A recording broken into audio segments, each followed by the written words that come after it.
The views and opinions expressed by the program host do not necessarily state or reflect the official views and position of Sunshine Radio DZR 1026 Manila, Suarosug Media Corporation, and Sunshine Media Network International. Para sa Diyos at ang Pilipinas na ating mahal, kailangan yung tayuan yung prinsipyo. Kailangan nandudong ka lagi sa tama. Para ito sa mga tunay na lalaban para sa bayan. Pagkamali, banatan. Pero pag tama naman, palakpakan natin. Yan ang banatero, walang inuurungan. Pag tama, palakpakan. Pag mali ay babanatan. Yan ang banateros, boses ng ordinaryong Pilipino. Banateros ay walang makakaawan. Yan ang banateros, walang inuurungan. Pag tama, palakpakan. Pag mali ay babanatan. Yan ang banateros, boses ng ordinaryong Pilipino. Banateros ay walang makakaawan.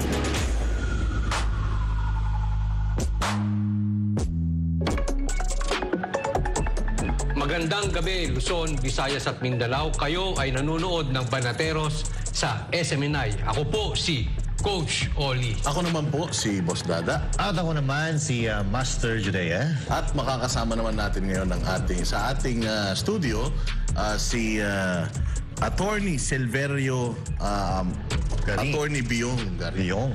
Ayan, siya po ay Aspirant. tumatakbong pagka-congressman sa Lone District ng Muntinlupa. Magandang gabi po, Attorney. Magandang gabi. Magandang gabi po. Attorney Biong. Yan. Ayan nga. Nako, mukhang ilan po ba kayo maglalaban-laban dyan sa distrito ninyo sa Muntinlupa?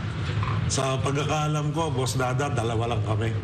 Nako, one-on-one pala ito. One-on-one ang laban. At matagal yata ang panahon na walang walang kalaban yung incumbent na congressman dito at saka yung mayor dito sa Muntinlupa. Actually, noong 2022, Boss Dada, kami rin ang naglaban.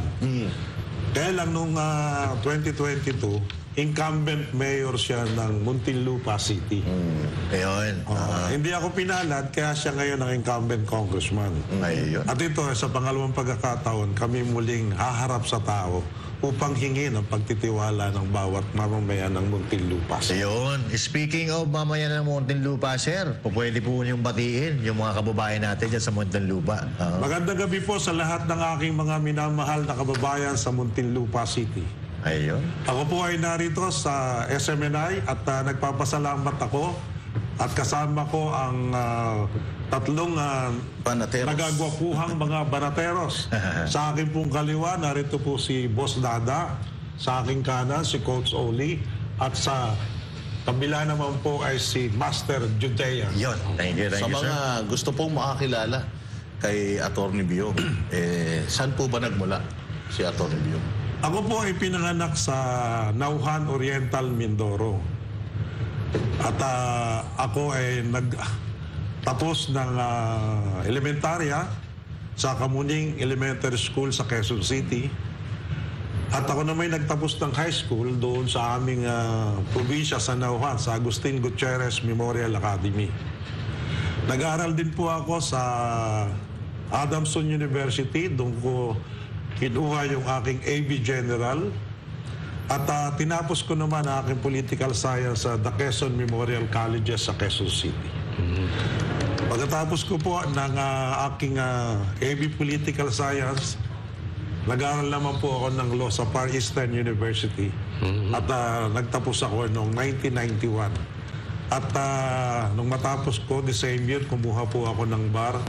At sa awa naman po ng poon, ang Panginoong may kapal, ako po ay nakapasa. At makasaysayan po yung panahong yon, sapagkat yun po ang the second hardest bar exam since 1957. At isang take lang po yan. Isang take lang po. Importante. Bibihira yung ganun. Kasi maraming mga abogado dyan.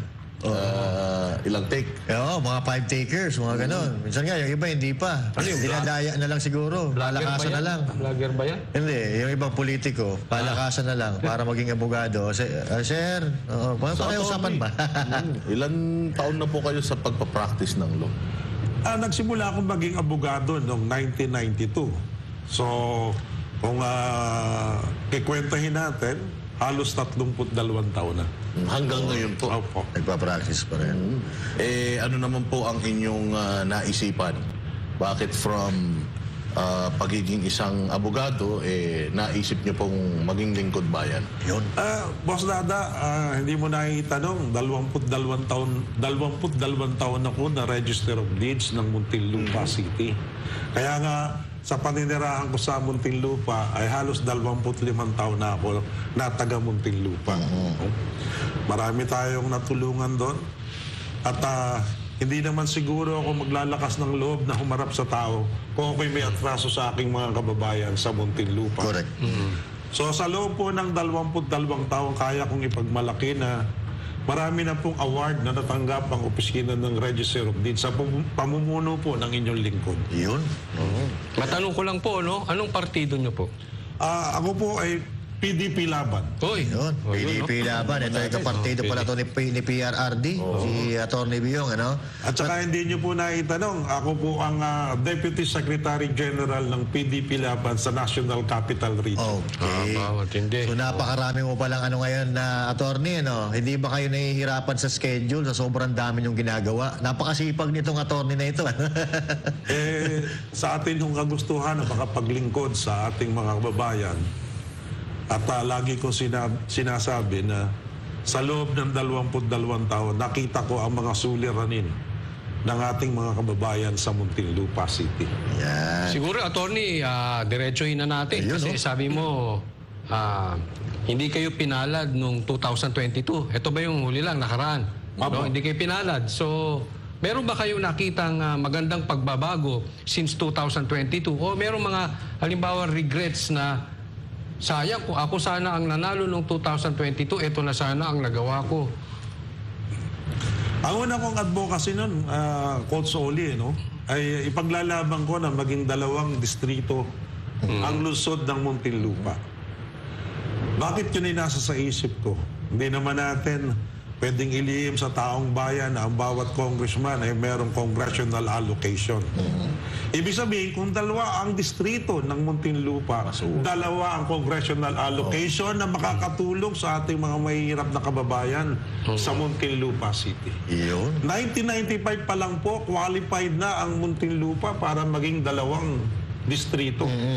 Ibig sabihin, kung ang isang congressman ay may congressional allocation na halos, ayon sa pagre-research ko, ay umaabot ng 120 million a year.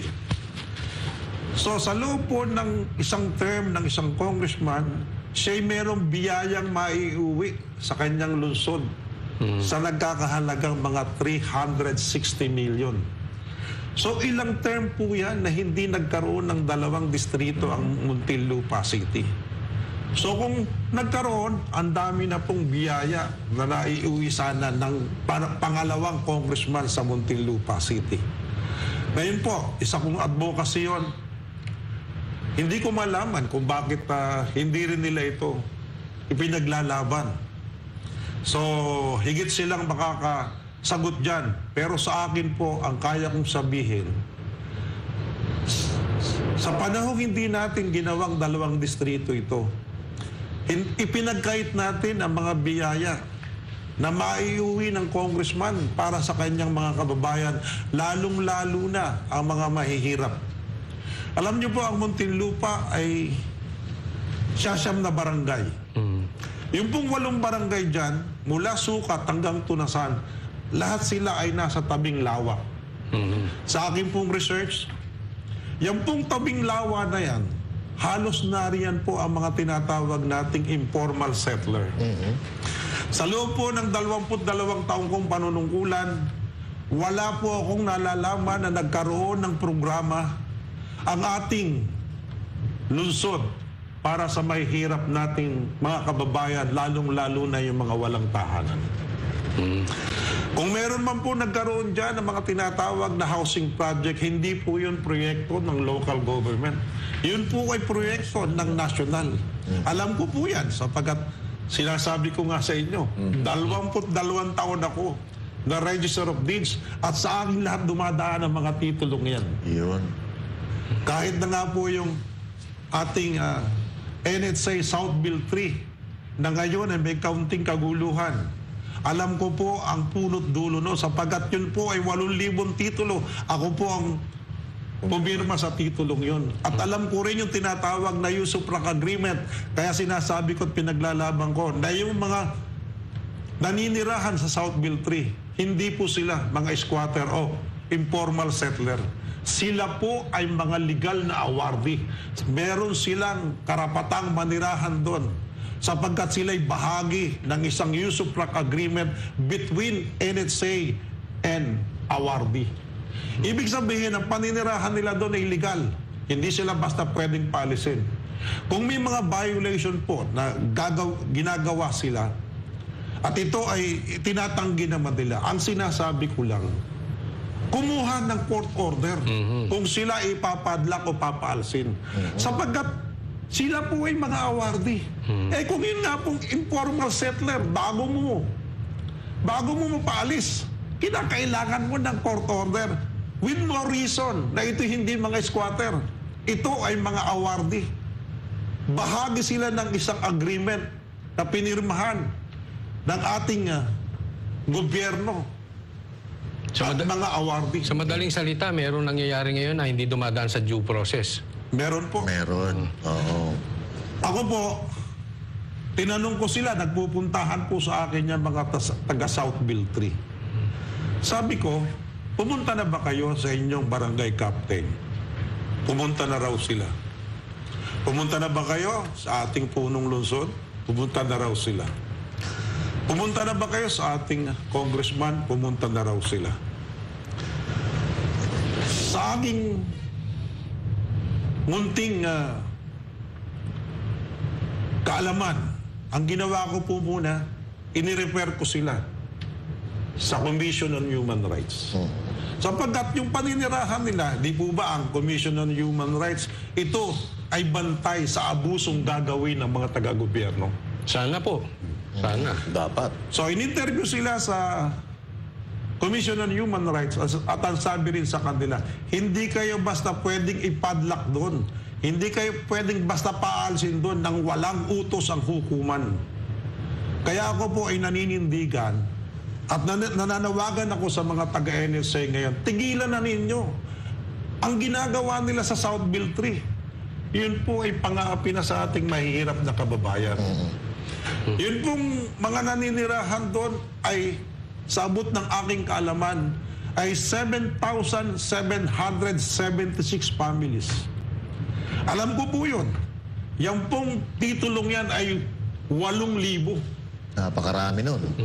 So, 7,776. So, meron pong 24. Yung pong 24 na yon ay nabibilang doon ang kalsada, nabibilang doon ang parks, nabibilang doon yung tatayuan ng basketball court. Kung tawagin po natin yan, ay yan ay mga open space. Sapagkat bago kang mag-develop ng isang subdivision under PD 957, meron kang naka-reserve na 30% para sa mga open spaces.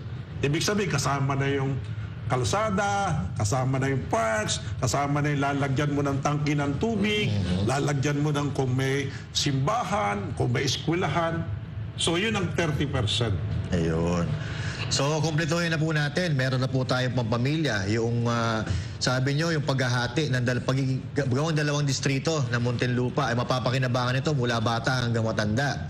Tapos itong pagiging bihasa nyo at pagiging empleyado dyan sa Registry of Deeds, makakatulong din ito para mabigyan ng bahay yung mga kababayan natin nakapuspala dyan sa Muntinlupa. Now, para naman sa mga lolo at lola natin, ano po yung naiisip yung maitutulong natin kung sakasakali tayo ay papalarin, makasungkit tayo ng pagkapanalo bilang isang kongresista sa mga lolo at lola po natin dyan sa Muntinlupa. Ano po yung balak ninyong naiisip nyong gawin para makatulong po sa kanila? Alam mo, Master Judea, Ako, senior na rin naman ako, although mukhang hindi. Yun. namin. Parang magkailan Pag ako kayo ni po, Coach Oli. pag ako po ay bumibili ng gamot, at hindi ko dala yung aking senior citizens card, hindi po ako makakuha ng discount. Ngayon, kung dala ko naman ang aking senior citizens card, nakaka-discount po ako ng 20%. Ang sinasabi ko, parang hindi sapat o may kulang dun sa senior citizens discount. Bakit po? Kung ako'y bibili ng paracetamol, bibili ako ng pangkaraniwang gamot, pupunta ako sa drugstore, at wala akong reseta, hindi ko ma-avail yung 20% discount. So kung ako'y kukuha naman ng reseta at pupunta pa ako doon sa doktor, malamang sisingilin ako, Boss Dada, ng 500 to 1,000 pesos.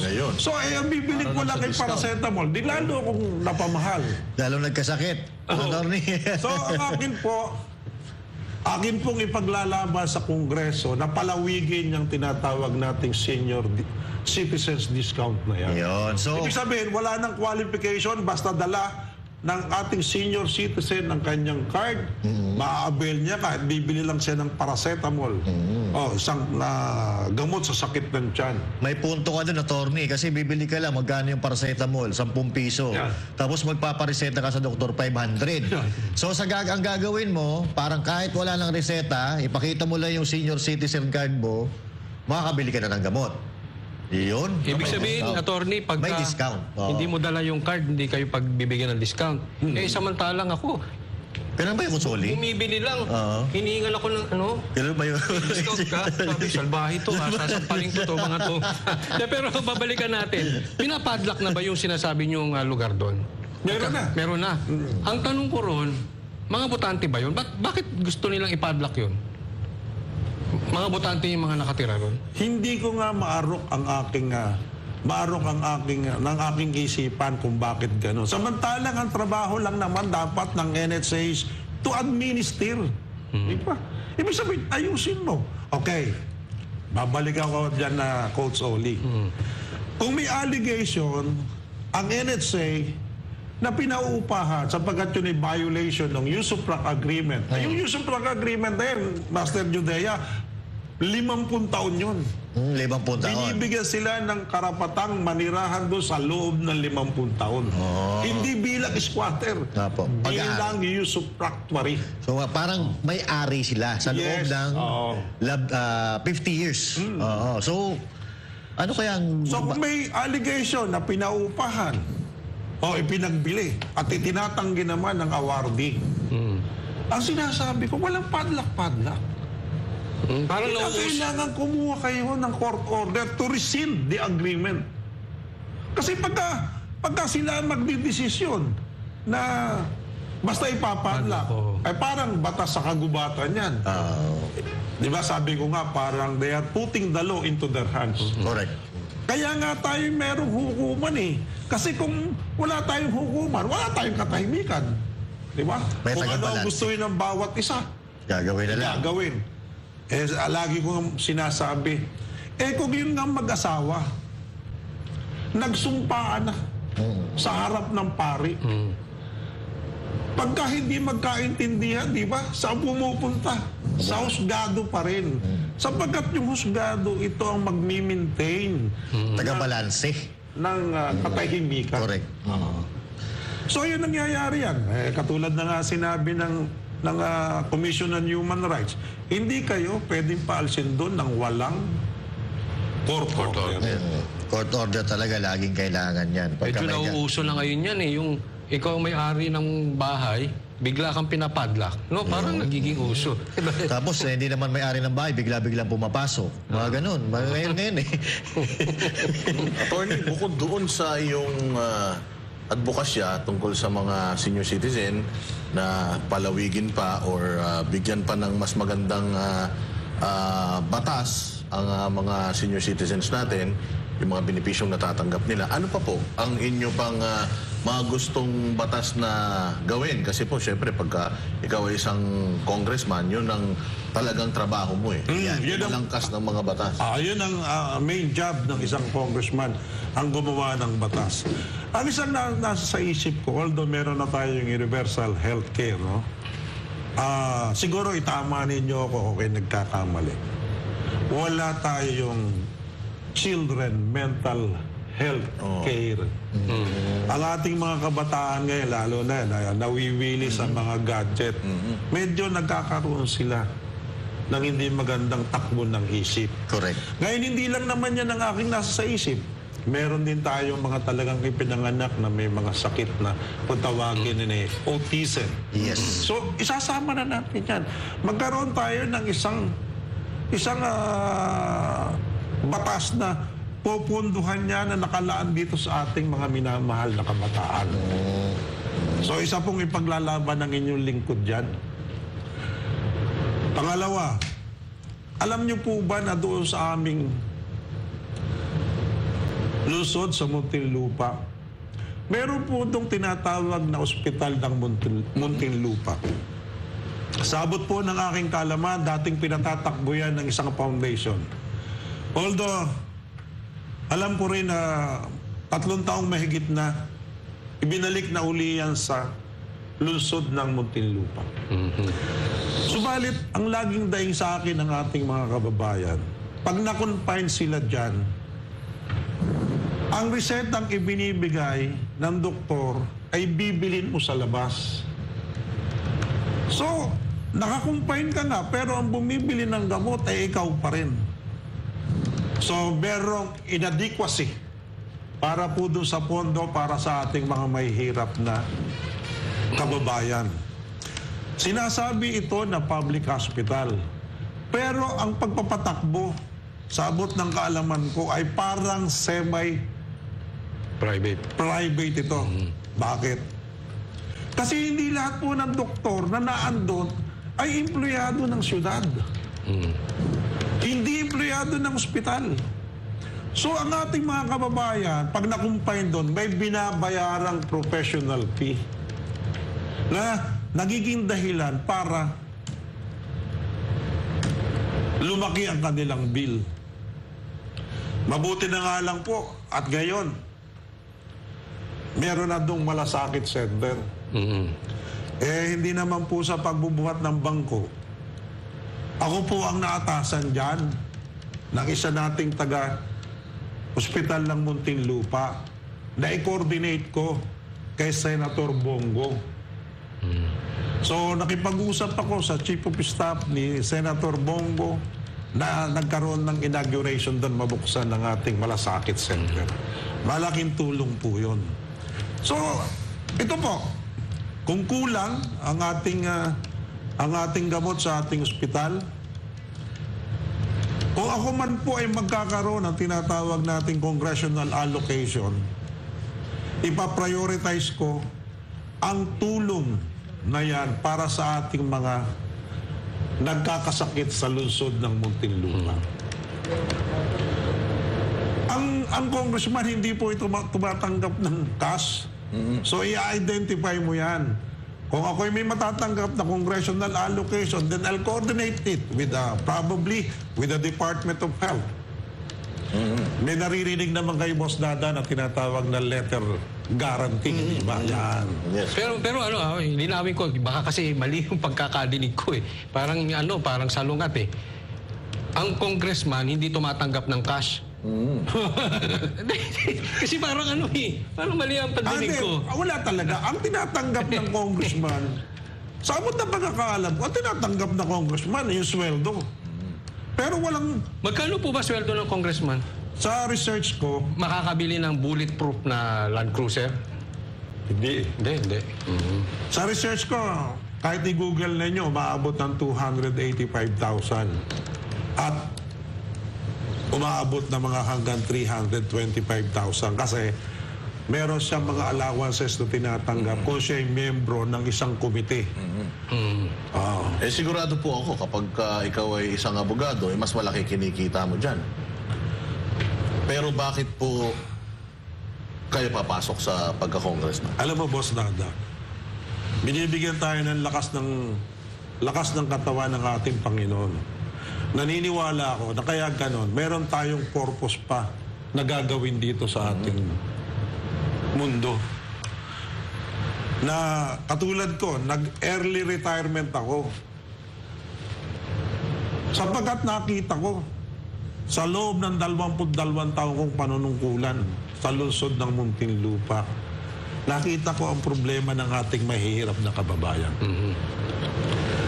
Ako, ito sa MSNI, sa lahat po ng nakikinig, kung ano man po ang aking marireceive na congressional allocation, sa 9 na barangay po ang lungsod ng Muntinlupa, yan pong congressional allocation na yan ay ilalagay ko sa malaking tarpaulin at sa bawat barangay ipapaskil namin yan para ang ating mga kababayan alam nila ang tinatanggap na congressional allocation ng isang congressman.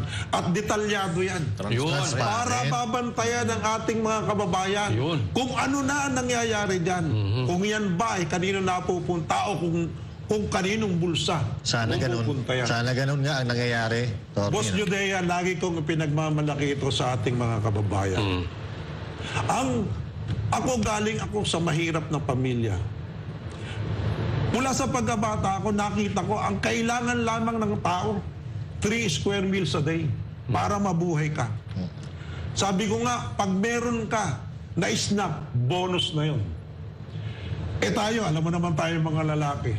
Pag tayo nakabili ng 3 boteng beer sa gabi, sabi ko, swerte na yun. Nakakaluwag-luwag ka na nun, Tony.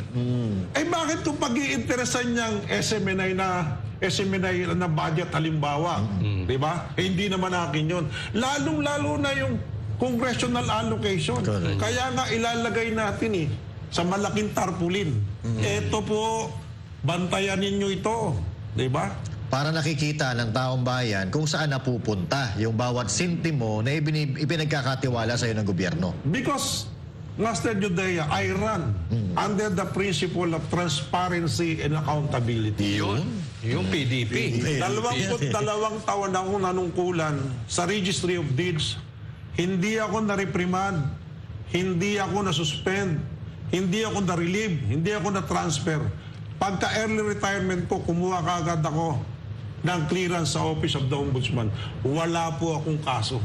Wala kayong malaking bahay sa Alabang Hills. Yun, wala. Kasi Wala kayong maliit lang. Maliit lang. Wala po kayong Ferrari, sir? Wala. Yung Cadillac, wala? Wala. Tinitingnan ko nga yung relos ni attorney. Baka Rolex yan. to. Ay, hindi. Hindi Rolex to. Pag ito si attorney nanalo at biglang dumami yung Rolex nito, Alam na this. babanatan natin si Alam na this. Boss Tata, kahit naman ang relo ko ay MK lang, at ang Rolex mo ay solid gold. Pareho lang nagbibigay ng oras yun. Pero Louis Vuitton ng sapatos. Joke lang. Joke lang. Pero Hindi pa uring. attorney, Klase yata. ang isa pang mainit na usapin sa Muntinlupa, yung bali-balita na yung Bilibid, plano nilang ilipat yung kulungan, tapos gawin na siyang parang commercial center. Yung pong napakalaking property na yan. Ano po ang inyong opinion dyan, attorney? Mas data, hindi ako tumututol doon . Ang akin lamang sinasabi, parang nagkakaroon tayo ng false hope. Gagawing commercial center yan. Yun ba ay parang magic na biglang ang mga taga-Muntinlupa ay aalwan ng buhay? Nagbibigay na nga ako ng halimbawa . Tingnan ninyo yung Philinvest. Mas nauna pa sa akin sa Muntinlupa yan . Pumunta kayo at makikita nyo na hindi naman napuno ng mga buildings doon. Di po ba? Ako naman po, marunong din naman akong mag-compute. Kung yan ipaprivatize, sa tingin ko, ang pamahalaan ay kikita dyan kung mga 70 billion. Nako po. Gaano po ba kalaki yan? Property ng Bilibid? Dati pong mahigit 500 hektarya yan eh. Nagkaroon na po ng Katarungan na Village, Katarungan Village 2, may pamantasan ng lungsod ng Muntinlupa, at saka yung NHA, MCX, sakop po yan. Pre-privatized na po. Parang sa tansya ko, meron pa yung mga 329. Kung hindi ako nagkakamali, 319 or 329. Napakalaki, ano? Gaano ba kalaki ang ano? Kasi alam ko malaki yan, pero... Bilibid, napakalaki na yun. Yung 300 plus hectares. Ano yun? Isang syudad. Syudad na yun. Isang syudad na yun. Matindi. Kasi ang isang hektarya 10,000 square meters. Oo. Parang isang malaking subdivision yan. Malaking Malaking subdivision. Parang airport. Malaki yung pagkakakitaan to. Ang laking property nito eh. Tapos imagine mo kung ipa-privatize mo, it's either ibenta mo ng buo or patsi-patsi. O tayo-tay para mas maraming dilihensya. Nako, delikado. Pero matanong kita, bago tayo magtapos. Isang distrito lang ang Muntinlupa. Ako talaga curious dyan sa Muntinlupa kasi basta, bakit iisa lang? Nasabi mo kanina na hindi mo maintindihan eh. Pero may pakinabang ba rito ang mga politiko kung isa, dalawa? Kasi sa tagal na yan, at sa laki niyan, bakit isang distrito? Alam mo, at mapapangako nyo ba na kung sakaling kayo mananalo, yung sinabi nyo kanina, na gagawin nyo itong at least malang 2 distrito? ipaglalaban po natin. Ipaglalaban po natin. Kasi ang mahalaga, doon tayo sa Kongreso, pinaglalaban natin ang kabutihan ng ating lungsod. Yun. O sa kabila ng pagkipaglaban natin, at haharangin tayo. Wala naman po tayong babalik ako sa aking mga kababayan, sasabihin ko, ipinaglalaban ko yan. Pero ba't kaya? Kasi kung 2 congressman, alam mo, magkakaroon ng competition eh. Yun. Baka yung isang congressman, tumakbong mayor yon, di ba? Gusto nila, isang congressman, isang mayor. Yun, para magkaalyado. Mahati pa, mahati. Mahati. O panghuling tanong para sa akin, ano po ang meron kay Atty. Biong na wala yung iyong kalaban? Katulad nga po na sinasabi ko, unang-una, ang kaya ko lang sabihin sa akin at sa inyo, tapat po ang aking hangarin sa ating mga kababayan. Kasi nga po, ako ay nanggaling sa mahirap na pamilya. Ang nanay ko, tindera sa palengke. Ako, paano makapag-college ako? Nagtrabaho po ako sa pabrika. Nagtrabaho sa General Heat Corporation as factory worker. Ito yung gumagawa ng La Germania gas range. Okay. Nagtrabaho rin po ako sa pest control. Kaya ang natutunan ko sa pest control, ito naman ang naging daan para makapagtayo din ako ng isang company na pest control. At yan ang aking bread and butter sa ngayon. Okay, maliban sa pagiging abogado. Apo, nakatapos ako ng aking pagiging abogado sa pamamagitan din ng tinatawag nating self-supporting student. Kasi hindi po kaya papag-aralin ng aking mga magulang. So nagpumilit ako at sa awa nga ng Panginoon, sabi ko nga, malakas tayo sa itaas eh. Hindi po biro yung bar exam na second hardest bar exam since 1957. Isipin nyo, yung pinanganak ko ng 1957, yung pala yung pinakamahirap na bar exam at yun ang aking kukunin sa awa naman ng Panginoon. One take. Take 1 po. Yun. At ito naman, sa akin, itong huling tanong ko, ito'y plataforma pa rin, attorney, no? Kasi dito sa Pilipinas, ang problema natin ngayon, itong malaki ang pagbaha sa buong Pilipinas, lalo na dito sa NCR, ano? At halos hindi na ho ito kinakaya nung pinagawa nilang 5,500 na flood control projects. So ngayon, kung kayo po ay mai-elect bilang isang kandidato, kung kayo po ay mai-elect, mayroon po ba kayong maisasuggest or plano na gagawin para maampat ang paglala ng baha dito sa Pilipinas, lalo na dito sa NCR? Pastor Judea, dumating ako dyan. Naandyan na yung baha sa tapat nga ng City Hall eh. Ngayon. Ngayon, yung aking headquarters, doon po yun sa tapat ng Pepsi Cola. Bumabaha din yun. Alam ko po yung Muntinlupa, may part dyan na binabaha po talaga eh. Oo. Kasi tabi po ng lawa yan. Yun. Oo. So, hindi naman tayo dapat laging aasa sa pamahalan. Ako, Meron nga po akong biro. Meron akong ginawang garing flood control system doon sa aking headquarters. Hindi naman po 1 billion ang ginagastos dyan sa araw. Konti lang po yun. Kaya lang, pagka malakas na ang ulan, ini-install po yun ng tao ko. Opo. Kasi pag dumaan po yung, yung bus, may tubig, yung tapo ng tubig talagang marami. So meron po akong harang na ini-install doon. So ang nakakalusot na lang, yung slippage na lang ng tubig. Konti na lang. Hindi siya babaha. So, halos lahat po ng lugar sa Muntinlupa, yung damang parte ng Ayala Alabang, at saka yung sa Bilibid, hindi po binabaha yun kasi Pero mataas yun eh. Maramihan dyan binabaha. So in short, kailangan po talaga natin ng tunay na flood control projects. Hindi yung hindi nakikita kasi... Nakakalungkot nga. Di ba, doon sa mga lumalabas na news report, ang ating budget pala sa flood control system 1 billion a day. a day. Pero ito pa rin tayo. Lalo Lumalangoy pa rin tayo. Mas malala pa ngayon. Yung baha. Kasi nung mga nakaraan, kung mapapansin nyo, yung buong Metro Manila, may mga parte pa ng NCR na hindi binabaha. Ngayon, kahit saan ka pumunta, baha na eh. Oo, yun ang problema. Yun ang flood control project, gagawing swimming pool. Hindi, siguro Coach Oli, nalito yung tubig, hindi na alam. Sa sobrang dami ng flood control, hindi na alam kung saan dadaan. Opo, mga partner, napakasarap kakwentuhan ni Atty. Kaya lang, kulang na tayo sa oras. Ay. Di bale, baka magkaroon pa tayo ng susunod na pagkakataon na mas makilala pa si Atty. Biong na tumatakbo bilang kongresista sa Lone District ng Muntinlupa. Bago po magtapos, na lang po, short na message para sa ating mga kababayan dyan sa Muntinlupa. Sa mga minamahal ko mga kababayan sa Muntinlupa, ang pagiging kongresista po, 3 taon ang kada termino. Humihiling po ako sa inyo na pagbigyan ninyo ko, patunayan ko sa inyo na tapat ang aking hangarin. Kung ito pong pinagyayabang ko at sinasabi ko rito, hindi ko magagawa, kayo na magpasya pagkalipas ng 3 taon.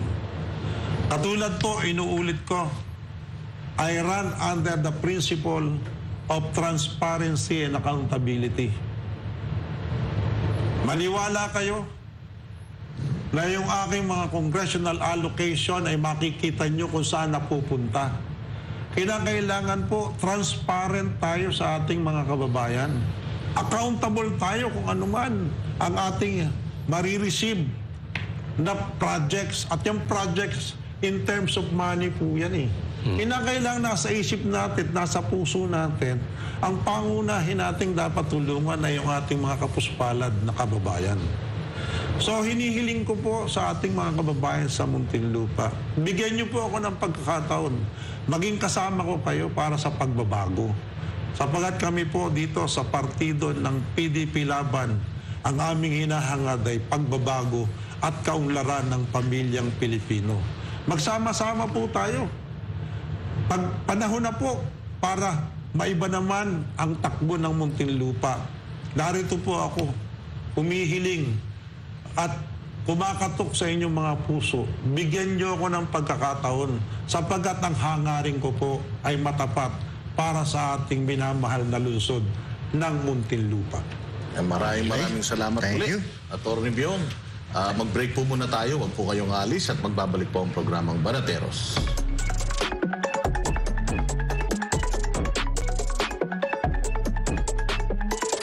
Yan ang Banateros, walang inuurungan. Pag tama palakpakan, pag mali ay babanatan.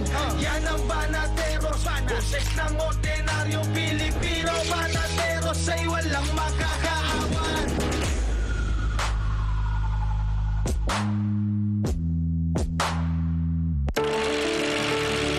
Sabi nga nila, di ba, you will know them by their love. Yun ang sinabi sa Biblia. It's not on how good you are in quoting the scripture. It's giving love. Grabe, hindi talaga hindi talaga kasya yung words kung paano natin i-express yung ating na-experience. Mismo wala akong masabi. Kita ko kasi yung pagiging generous. Alam mo, madali kasi magsalita ng Diyos Pero pagdating sa pera, pagdating sa pagiging generous, yung pagtulong sa iba, hindi biro yun. Maraming bagsak dyan. Maraming bagsak. Kaya ako nakikita ko yung pagiging generous niya. Hindi sa salita eh. Sa lakad. Bilib ako. Hindi dakdak. Nakita mo sa gawa. In one word, authentic.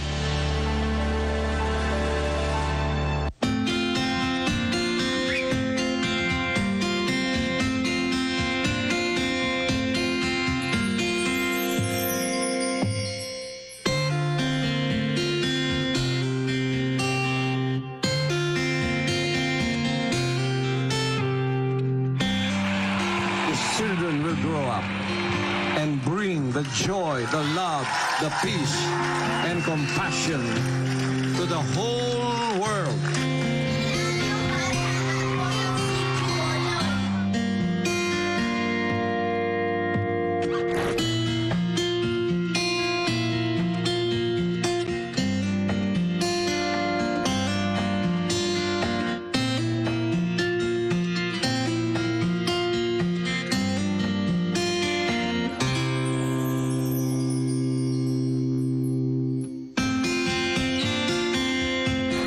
We have one planet.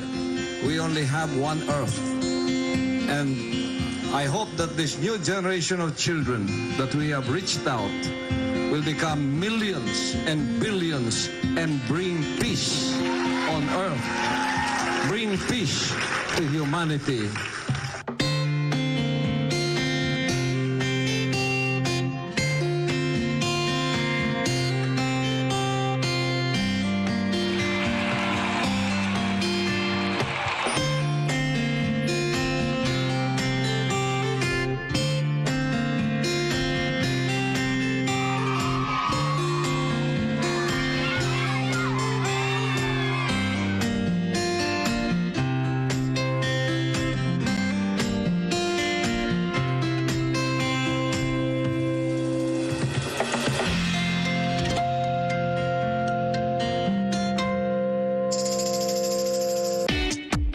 Magandang umaga Luzon, Visayas, Mindanao.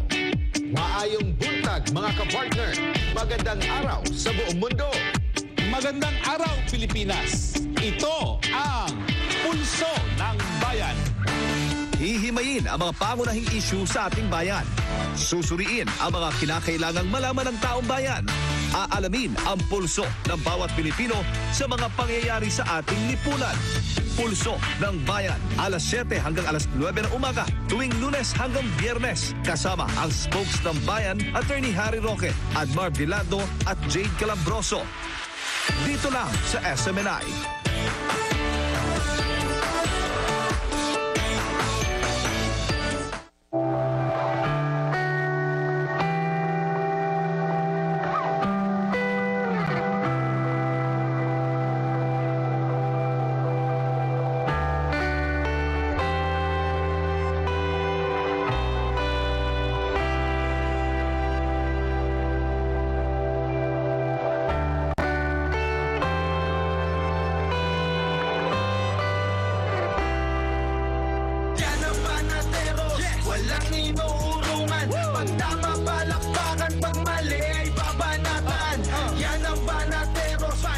Ng ordinaryong Pilipino, banateros ay walang makakaawan.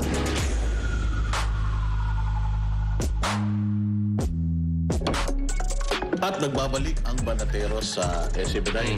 Okay. Inaanyayahan natin yung mga gustong magkaroon ng opportunity para may pakilala yung kanilang sarili sa kanilang mga tatakbuhang distrito, lungsod. Kung ano lang po kayo, mag-message lang po kayo sa SMNI. So kahit sino to? Kahit sino yan. Wala tayong pinipili girl, dito. boy, bakla, tomboy. Pula, green, blue. Kahit anong kulay pa yan. Basta schedule ng SMNI. Yes. Go tayo dyan. At ito nga, isang mainit na issue ngayon na talagang pinag-uusapan ng sambayanan. Ibang klase kasi talaga itong ginawa ni Pastor Kibuloy. Winindang talaga niya yung buong mundo sa kanyang biglaang pagtakbo bilang isang senador. nagsisimula na yung mga propaganda. Meron kanina akong nakita sa mga mainstream media, ang mga headline nila KOJC officer admits to US fraud scheme in plea deal. Aba, mababasa mo yun, fraud. Fraud no? Diba? Tapos plea deal. So, ibig sabihin, guilty. Oo. Ganun yun ang, yun ang pinalalabas nila. Pero sa kabila nitong istorya na to, meron palang nagtatago o may itinatago itong mga mainstream media na istoryang totoo. Correct. Diyos mio. Alam mo naman, Boss Dada, Choli, yung mga media ngayon, hindi natin maintindihan na ako tinatamad na ako manood ng balita kasi hindi mo malaman kung patas pa ba yung pagbabalita nila. Kasi may mga balita tayo na dapat napakalalaking balita, hindi natin naririnig sa kanila. O dito lang sa SMNI natin nakikita. So, ang nangyayari, parang hindi ko alam kung may mga nangyayaring abutan dito o paano ba. Hindi, talagang palagay ko, kabado lang talaga sila.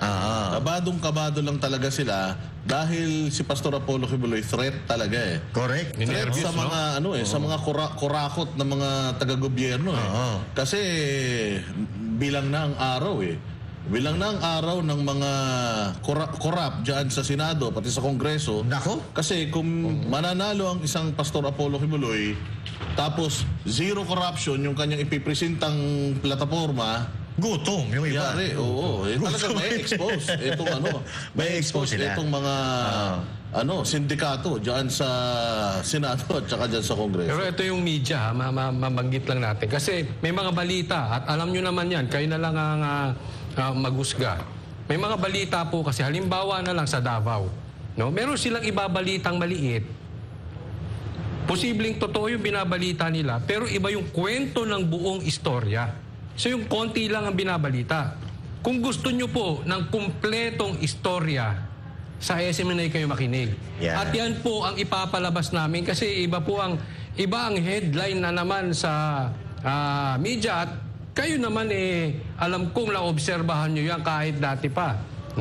Wag na natin isa-isahin pero alam na natin at mulat na ang taong bayan sa style nila. Pero tama naman yung sinabi ng mga partners ko rito.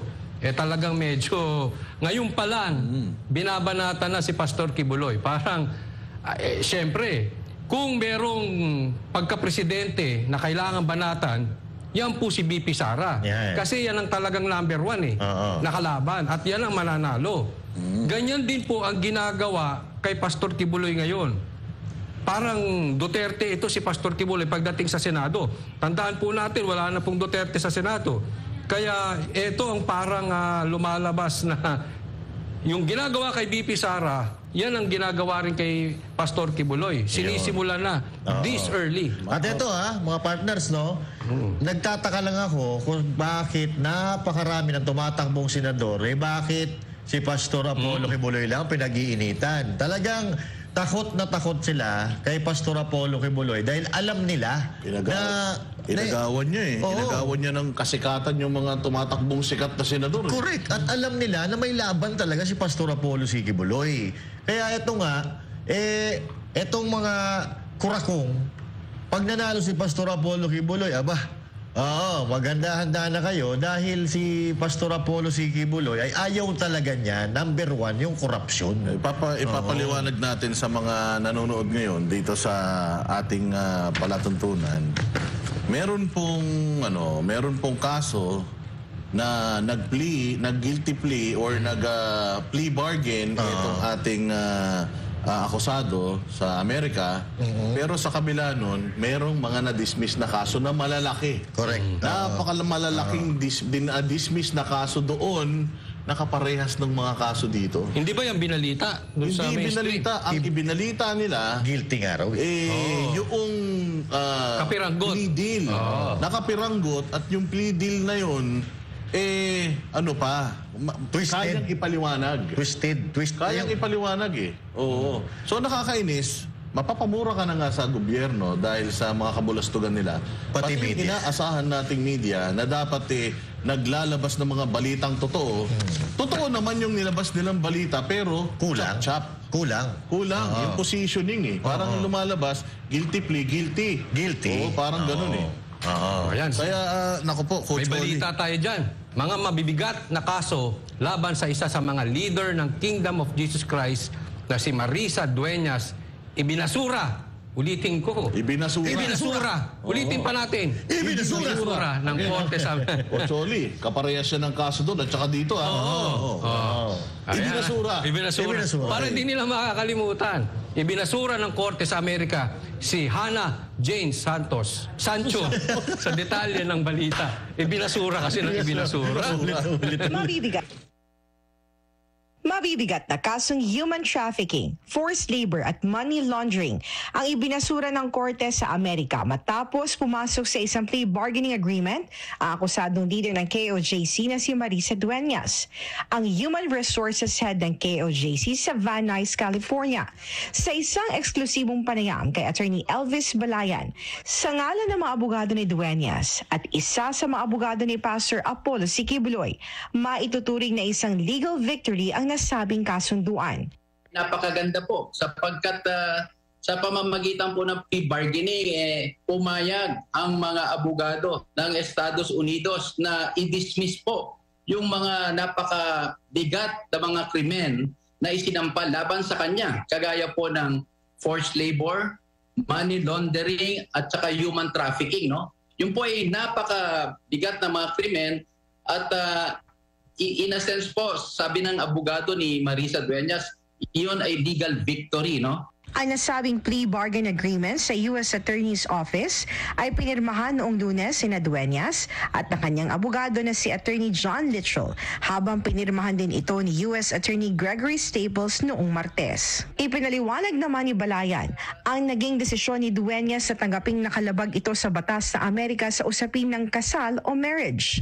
Yun po pinasok ni Marisa na part po ng proseso ng Kingdom of Jesus Christ na wala siyang kaalam-alam na ito pala punishable po sa batas ng Amerika. But of course, dahil nga ito ay punishable or pinaparusahan sa Amerika, being krimen, umamin po siya sa yung krimen, no? Ani Balayan, iba kasi ang konsepto ng kasal sa loob ng KOJC at sa batas ng Amerika. At binigyang diin na walang intensyong manloko si Dueñas, kundi upang magpatuloy lang ang gawain ng simbahan na nakatuon sa pagpapalaganap ng salita ng Diyos at pagtulong sa kapwa. Yung mga naging sistema o proseso po ng Kingdom of Jesus Christ sa Estados Unidos, no, na kung saan nagkakaroon ng mga marriage, no, among the members, okay? Tapos meron silang special I think procedure to undergo that, no, under the guidance of the Kingdom of Jesus Christ. Yun po ay sinunod lamang ni Marisa Dueñas. Kaya sa kasawiang palad po, ang ayon sa batas po ng Estados Unidos, ito ay violation ng kanilang mga batas. Kung kaya't si Marisa naman, no, out of realizing that, sa kanyang tinatanggap yon. Pero antimano po, no, at the very outset, wala po siyang intensyon na mag-commit ng fraud. Yan ang tinatawag nila. Bagkus, gusto lamang niyang sumunod sa mga turo at alituntunin at proseso po ng Kingdom of Jesus Christ. Samantala, nilinaw din ni Balayan na hindi totoo ang mga kumakalat na balita na tumalikod na si Dueñas sa KOJC. Bagkus, nananatili itong matapat sa simbahan at kay Pastor Apollo Siquibuloy. Pinaka-importante na gusto namin bigyang linaw, si Marisa Dueñas po ay hindi tumitiwalag or lumalaban sa sino man sa Kingdom of Jesus Christ sa kanyang pag-enter ng plea bargaining, no?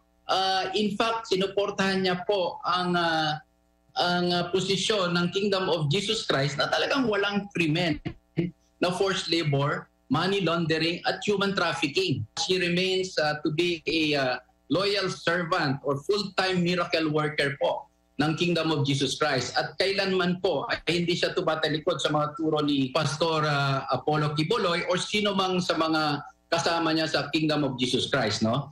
Dagdag pa ni Balayan, ang ginawang hakbang ni Dueñas ay hindi makakaapekto sa iba pang mga kasong kinakaharap ng iba pang akusadong KOJC leader sa Amerika. dapat natin laging sinasabi na yung US government dismiss yung mga napakaseryosong krimen laban sa kanya. At it does not in any manner, way, or no matter how you look at it, affect or prejudice yung kanyang mga kasamang akusado doon sa mga charges na yun, lalong-lalo na kay Pastor Quiboloy. Sa huli, mensahe naman ni Balayan na huwag hayaang magpakalat ng fake news sumang intriga ang publiko na pilit idinidiin si Pastor Apollo C. Quiboloy na nananatiling inosente sa harap ng batas sa kabila ng mga aligasyong ibinabato sa kanya. Medyo malayo naman sana sa logic, kung may nagkaroon ng si Marisa doon, i-relate mo kay Pastor. Maliban na lang gumawa ka ng fake news o intriga, may mga sariling hinaharap na kaso dito si Pastor at yung kanyang mga kasama akusado. And under our Constitution, Ina, the presumption of innocence prevails, di ba? Until you are proven guilty beyond reasonable doubt.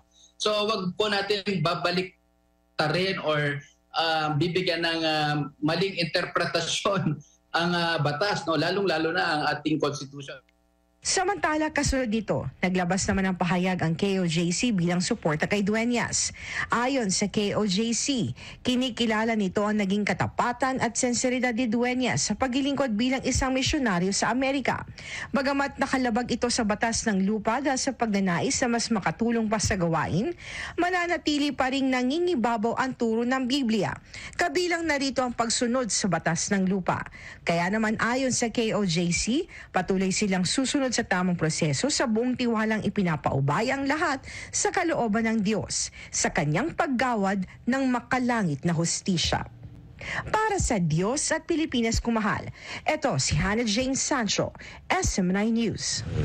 Coach Oli, tuwan-tuwa yung ating mga netizens dito sa balitang ito dahil ayun nga, tuwan-tuwa yung ating mga netizens dito sa balitang ito dahil alam mo na, excited talaga sila Unang-una sa lahat na ma-overcome or manalo si Pastor dito sa mga fabricated na mga kaso laban sa kanya at syempre dito sa 2025 senatorial election.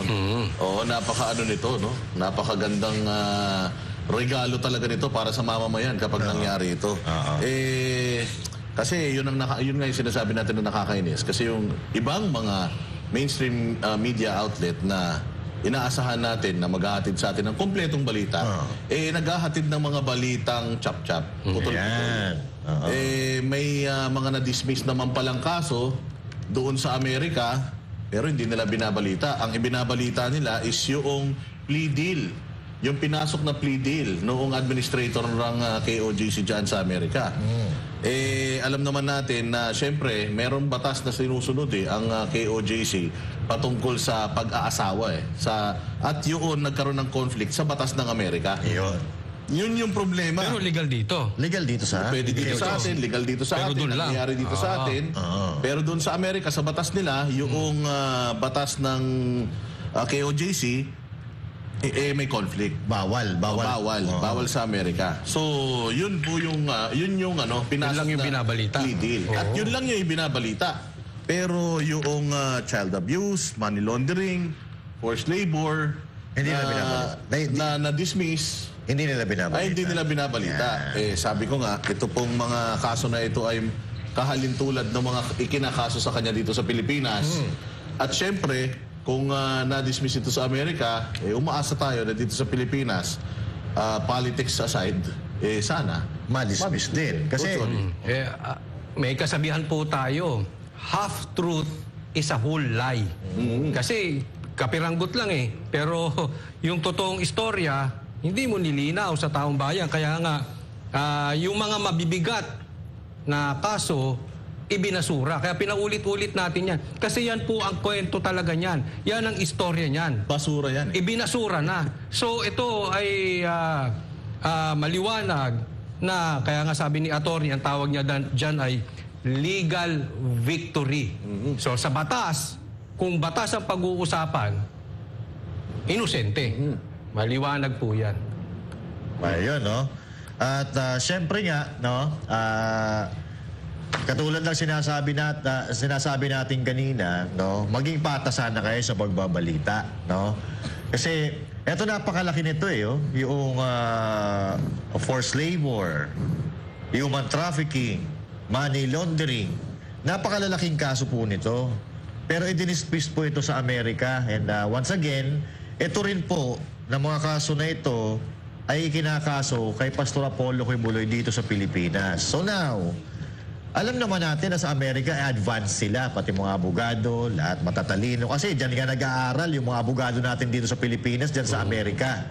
Kung yung Amerika na matatalino sila at may advance na mga technology at pag-iisip, ibinasura nila itong mga kaso na ito, umaasa tayo na dito sa Pilipinas ay mababasura din ito. Kasi binasura nga sa Amerika So now, ang problema kasi dito sa Pilipinas, nangingibabaw ang politika. Nangingibabaw ang kompetensya. Lalo na dito sa larangan ng mainstream media. Alam naman natin na ang SMNI, walang kinikilingan, walang pinoprotektahan. Pero ano to ng iba, no? Pero dito mo yan makikita sa SMNI. Kaya nga ngayon, parang ang nangyayari ay tinitingnan nila nakakompetensya si Pastor Apollo C. Quiboloy at kung ano-ano na lang ang binabalita nila. Yung magandang bagay na makakapagpaangat sa pangalan ng isang Pastor Apollo C. Quiboloy, hindi nila ibinabalita. Bagkus ang binabalita nila ay yung makakasira kay Pastor Apollo C. Quiboloy. Dahil nga kakompetensya bilang isang mainstream media. So maging patas po sana tayo, kaya hindi umuunlad ang Pilipinas dahil meron tayong mga ugaling pagkatalangka. Yung SMNI, umalago Sumikat yung SMNI. Kaya ngayon, tingnan nyo, pinag-iinitan. Hindi na ugaling talangka yun. Hindi na ba? Oo, politika talaga to. Politika talaga. Pera talaga ang ano rito. Pera at korupsyon talaga ang nakikita nating dahilan talaga nito. At yun na nga, katulad sinasabi ko, 2028, lahat ng mga threat sa landas nila para matupad nila yung kanilang pangarap na sila na lang nang sila ang mag-lead sa Pilipinas. Ayan, syempre, alam natin, Pastor Apollo Quiboloy, Duterte, isang lang yan, kumbaga isang lahi lang yan. Isang galaw niyan, isang direksyon. So kapag nasaktan mo si Pastor Apollo Quiboloy, sigurado nasaktan mo na rin si PRD. Ganun ang ganun ang sistema kasi sa ngayon At tatandaan po natin ang very active po ang SMNI at si Pastor Quiboloy sa pakikipaglaban sa mga rebelde. So di natin alam na syempre ayaw mananalo nitong mga to si Pastor Quiboloy. I mean, that is very obvious, no? Kaya pinagtutulungan. Sabi nga sa pelikula, ganyan yan. Yung bida, talagang pagtutulungan yan at bubugbugin sa simula. Nagpapabugbog muna yan.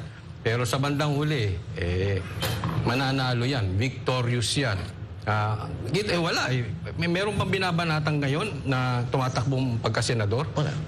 Puro si Pastor ang inaano nila. Wala, kahit ngayon mga tumakbong mga senador hindi na rin napapansin dahil kay Pastor Apollo Quiboloy. Kaya kailangan, dahil nakikita nila yung tanggap ng taong bayan. Grabe, no? Talaga yung na parang nabaliw yung internet, yung social media dahil dun sa pag-file ni Pastor ng COC, kaya ito. Biglang yung biglang yung pag hindi takbo ng mga Duterte sa Senado, may mga nalungkot yung mga maraming tao. Nalungkot di ba? Pero biglang pumasok si Pastor Quiboloy, yun. Nawala no? Nabuhayan na parang naman. Biglang natanggap kagad ng tao na sa Davao na si PRD.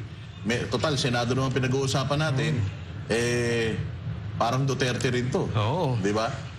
Talagang matalik na kaibigan niya. Parang PRRD Bongo, PRRD Pastor Quiboloy, ganyan pong usapin dyan. At sigurado ako na gusto nyo pang bumanat ng sobra-sobra, pero syempre, gawin na lang natin yan sa ating mga vlogs. Kaya manood kayo sa vlog ni Master Judea, Coach Oli, Boss Dada, syempre, si Banat Bay at si Jay Guevara. Manood kayo ng mga vlogs namin dahil magko-content kami tungkol dito at lahat ng mga hindi natin pwedeng sabihin dito, doon nyo maririnig. Kaya ayan, anyways, ganun talaga. Lahat na nagsisimula, nagtatapos. Kulang ang oras talaga natin, pero meron pa naman tayong susunod na araw. Coach Oli. Para sa akin, last message, ako'y naniniwalang inosente po ang si Pastor Kibuloy at iba pang mga members ng KOJC. At ito po ay unti-unti nang lumalabas. Actually, hinalungkat na yan eh. Matagal na rin nawala yung kaso na yan. Hinalungkat lang, pinalabas, no? Ay, ngayon, again, diinan natin, ibinasura. So, yun po ikalat nyo sa mainstream media na iba na hindi patas or hindi kompleto yung kanilang balita, lagay nyo sa comment section. Ibinasura. Ibinasura. Yan. So para sa akin naman, sa ating mga tao, sa ating mga Pilipino, no, ang lagi na lang natin na napapansin ng mga biyaya ay yung material na biyaya. So, hindi natin napapansin yung spiritual na biyaya. Itong pagdedesisyon ni Pastor Apollo Kibuloy na pagtakbo bilang isang senador ng Pilipinas, isa po itong may tuturing na biyaya dahil ito po ay galit sa korupsyon. No? At, may sasabihin po ba kayo, mga kapartners? Wala na. Bago tayo magtapos. Ayan, at bago tayo magtapos, para naman sa ating Christmas countdown. Yan. 6 days na lang. Inaantay-antay natin dyan, no? Ayun nga. 76 days na lang. 76 Mga days. kabanateros, Pasko na. Ay, dito sa SMNI, ramdam na ramdam natin, no? Kasi may mga display, may mga kanta-kanta. Pasko na dito. Ano kaya regalo sa atin ni Pastor? Siguro, kopya. Kopya. Ay, salamat, sa Pastor at pinahatiran nyo kami ng hopya kay Attorney Tolentino, parang andito siya. May dala kayang hopya ulit. Nandiyan si Attorney sa labas. Parang iba dala niya eh. Iba dala ngayon. Parang iba dala niya. Tunay yung Masarap yun. Tunay, no? Ano yun? Good news!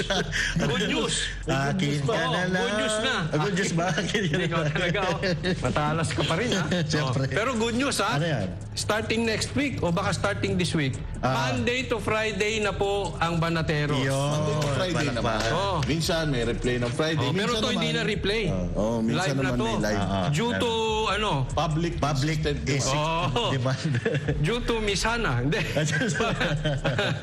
Joke lang, Mama. Next week yan, ha? Next week, abangan po natin. Monday to Friday na ang Banateros. Dito lang yan sa SMNI, ka-partner mo sa serbisyo. Balita at serbisyo pala. Kita-kita po tayo uli, mga Banateros. Dito lang sa SMNI. Pag tama, palakpakan. Pag mali, banatan. Ako po, si Coach Oli. At ako Coach po, Oli. si Mustada. At ako naman, si Master Judea. Para sa Diyos at Pilipinas nating mahal.